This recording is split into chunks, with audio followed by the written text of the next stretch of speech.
Pak kohë më parë, Parlamenti Shqiptar miratoi ligjin për regjistrimin e përgjithshëm të popullsisë dhe të banesave. Faktorë të ndryshëm përfshirë dhe qarqet politike kanë mbajtur qëndrime të ndryshme ndaj këtij procesi. Kryetari i Partisë Mega, Kristaq Kiço, një formacioni politik në zonat e banuara nga pakica greke, tha sot në Gjirokastër në një konferencë për gazetarë se regjistrimi ishte një proces demokratik dhe duhej përkrahur. Proces dihet tashmë që ka kaluar përmes debateve të shumta kohët e fundit në skenën politike shqiptare.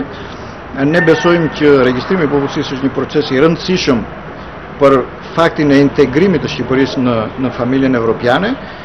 Besojmë që edhe ligji i miratuar kohët e fundit të veprojë në mënyrë demokratike në lidhje me regjistrimin e popullsisë. Ditët e fundit edhe ambasadori i OSBE-s në Shqipëri, Eugen Wolfart, po zhvillon disa takime në disa nga rrethet në jug të Shqipërisë, ku ka ftuar qytetarët të bëhen pjesë e këtij procesi. Throughout the country, throughout Albania, I would invite or join those inviting to participate in the census to participate because the authorities. Bashkohem me ata që ftojnë njerëzit të marrin pjesë në regjistrimin e popullsisë, pasi kjo do të ndihmonte në planifikimin e vendit për të ardhmen, tha nëpërmjet ambasadori Wolfart.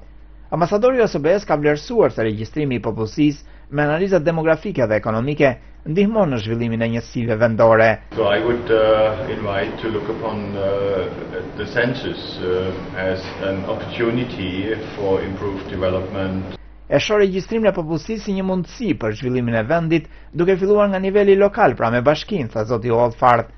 Por procesi i regjistrimit të popullsisë ka ngjallur reagimin e fortë të Aleancës Kuqezin, një grupimi që ka kundërshtuar me forcë këtë proces.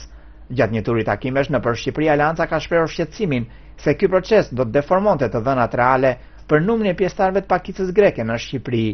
Edhe pjesëtarët e shoqërisë civile dhe intelektuale të njohur e kanë kundërshtuar nismën e qeverisë për regjistrimin.